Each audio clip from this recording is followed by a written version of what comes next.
Magandang hapon po, Kuya Glenn. Opo, si Jen po ito, no? Kasama ko rin si Kuya Benny. Napapanood nyo ba yung nangyari sa Senado? Kayo po, personally, ano reaction ninyo? Ang sinasabi ng grupo ni Win Gatchalian na may majority na sila dahil sumama sa kanila si Senator Escudero. Yes po. Ang nakalagay sa konstitusyon, the quorum shall a majority of the 24 members of the Senate shall constitute a quorum. Kasi wala namang namatay sa kanila, di ba? Opo. So 24 sila. Saan 12, hindi po yan quorum. Ang ginagamit nilang decision ng Supreme Court na Abilino versus Cuenco na sinabi nila ay 12 ay quorum dahil po nung panahon na yan na habla si Abilino versus Cuenco na kinuha ni Cuenco yung pagka-Senate President, yung panahon po na yon si Senator Tomas Confesor ay nasa abroad. Kaya po sinabi ng Supreme Court na 23 lang sila because at that time nasa abroad outside the jurisdiction ng Pilipinas ang isa, si Senator Confesor, and cannot be compelled to attend that Senate session.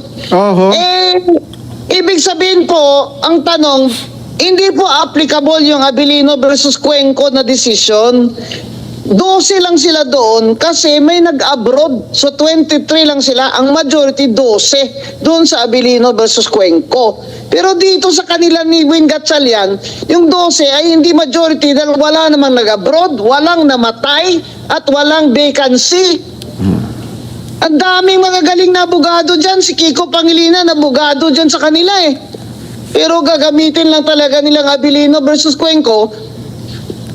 Ewan ko ba, pakapalan na lang. Ewan ko, lahat ng pinag-aralan natin dito eh, parang mapupunta lang sa basura dahil napakagaling naman itong grupo ni Gatchalian.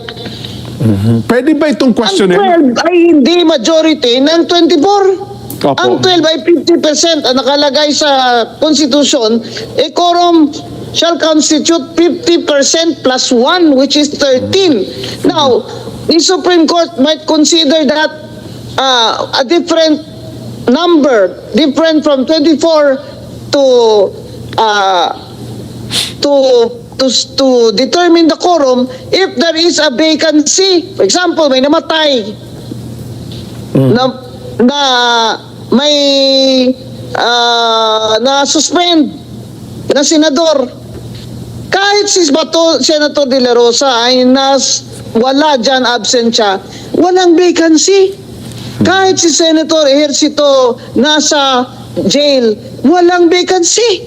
In fact, ang mga staff nila ay nagre-receive ng salary sa Senate because at any time, someday they might come back.